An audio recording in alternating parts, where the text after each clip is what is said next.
All right, how's everyone doing? I am Rich CELENZA. Thanks for checking out the Rich CELENZA show. So what I'm going to call this is School Made Me Want to Learn Less. If you know anything about me or my previous podcast or even YouTube videos, I talk about a lot of times being somebody who despised going to school. I didn't like the programming aspect of it. I didn't like a lot of the classes. I just didn't like the way it was set up. Just even it being too early in the morning, just the way it was structured in general. I really didn't believe that. For the most part, I understand teachers and they want the best for you to a certain degree, but I do feel it's kind of bullshitty. Again, that's just my opinion. Rip me. You can say whatever you want about me and my beliefs regarding that. But I'm also going to say school is amazing for a lot of people. It does give you a lot of structure, and that's where we learn to do so many incredible things that maybe we didn't have the opportunity to learn, obviously, if we didn't go there. I get that as well. I'm just saying for me, I had a lot of complications in school. But what I realized later in life, and I really just had this kind of conversation with my daughter at Barnes & Noble, because we went there and she knows I love to go there. I love to read books. I even wrote my books, a lot of them, in Barnes & Noble. Is I was obsessed with learning, but only what I wanted to learn. And I think I was always being forced to learn about things I didn't necessarily want to learn, or I think I was being taught that weren't that useful to me. And, I think a lot of people go through this, and it's not discussed. And a lot of people think they're horrible students like myself, or could have been C average type students, kind of like myself. When they're actually could have excelled. But again, the formats or say the classes, electives, or whatever you were involved in school-wise wasn't working for you. They just didn't keep your interests. And I remember even at my school, I'll just use high school for an example. So it's a college prep school, which is a great school. It's a very well-known, established school in Chicago. And I learned a lot of great things there, but I wanted to be a filmmaker. For the most part, they had nothing film related. They had a class about the history of film, I think, my senior year. I saw the book, and it was all about learning about old films, which I had no interest in doing. Now, I understand this is the mid-'80s, so they're not going to have some film department, maybe. We didn't even have drama, which I wasn't necessarily interested in drama. I was actually more interested in modeling than I was being an actor, but it would have worked either way, but I was really into sports. But I remember even a lot of my friends talking about we didn't have anything art-wise, and then there was a girls' school across from us. So if you had to do something art-wise, you had to go to another high school. So we really had nothing artistic regarding painting, I think, things in that nature. We also had nothing like mechanical, or a mechanic type thing, or I guess you could say carpentry or things in that nature. So, it was basically trying to program you to go to college to become something I would say definitely white collar for the most part. And what's interesting is in Chicago, the high school I went to had really a total mixture of all different kids. They had a mixture of blue collar, white collar, lower class, middle class, and obviously upper middle class, and even higher above that, I think. Maybe there was some extremely wealthy kids in there as well.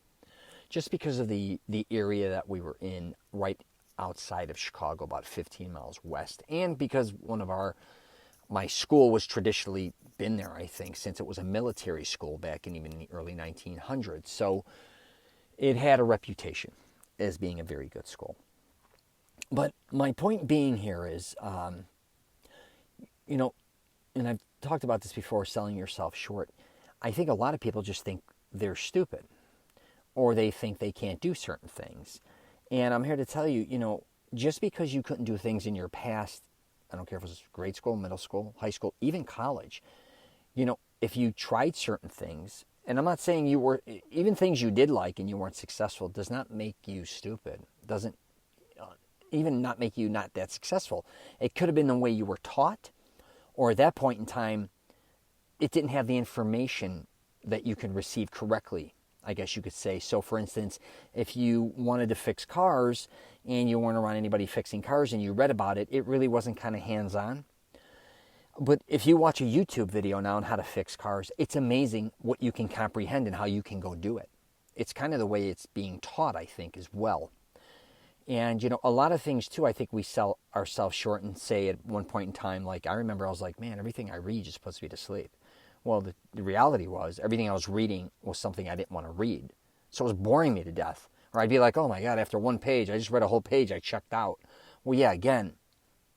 And I really realized that when I wanted to become a filmmaker, and I started reading books on, really well-known directors. And I was retaining everything. I was like a sponge. I'm like, wait a minute here. How can I retain all this? And it's almost like it just comes to me. And my oldest daughter retains everything within the film industry and television as well. We both have this thing because it's something we're interested in. And then she'd even talk to me and go, man, I can't seem to comprehend these other things. I said, because the reality is you're not interested in them. Now, you do have to learn things that you're not interested in. I understand that, of course.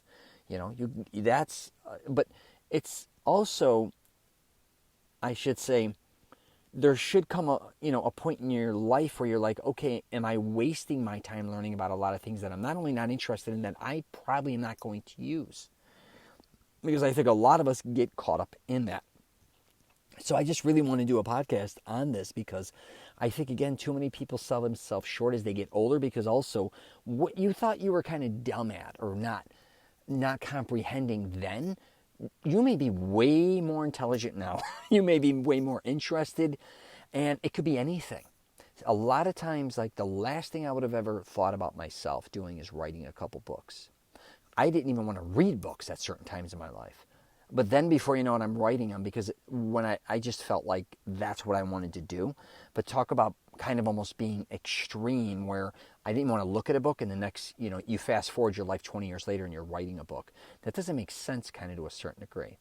And I don't know where that came from. And I'm not saying you have to be a writer. But as far as educating yourself, again, don't sell yourself short. Again, you may not like reading. That's fine. You may watch videos. Well, that's not working as well. Find, hands-on may be the way to go. You just going in, being an intern somewhere. Again, if you want to fix a car, reading it may not work for you. Again, the video may not work for you. You going to a shop and diving in there and learning about it because you may never have had that opportunity to do it before. Yeah, now you're comprehending it. You're doing it. So, that's what I'm going to really wrap this up with, too. Is I think we've been programmed a lot of times that we think we have to read things, then be tested on them, and then we know our shit. I'm going to tell you something. This really hit me when I used to travel, especially the last 12 years. Actually, it even goes back before that. And I'm not sitting here saying I'm cultured by any means. But I used to remember when I was living in Chicago, and you'd read about Florida and California, and those were the two places I used to go to. And I'd read about it. And I'd be like, oh, okay. And then I'm like, wow, this really doesn't, you're learning about the agriculture, the population, the cities, the states, and, some things about Florida, and I'll mention little bits and pieces. I'm like, wow, I go to Florida all the time. It's really, this is part of it, but it's nothing like actually being there. That's kind of how you got to look at life. Culture yourself. I should say, that's how I learned so many different things over the years, was by actually just going into it, learning about different things, just kind of diving headfirst into it. Not just reading about it, or not just watching a video about watching someone else do it. Just go do it. If you want to do something, don't be afraid to do it. You want to go somewhere, go do it. I'm just telling you, nothing is going to be better than you actually trying it or doing it and experiencing it. So, anyways, that's all I got for you. I could go on forever. All right, if you want, you can check out my website, richcelenza.com. I've done a lot of videos with places I've been all over the damn country, if you want to check those out. But again, like I said, just maybe, and I'm going to say, instead of watching others or reading about others doing shit, just, again, do it. Kind of like Nike. Just go do it. All right, I'm going to wrap it up. Take care.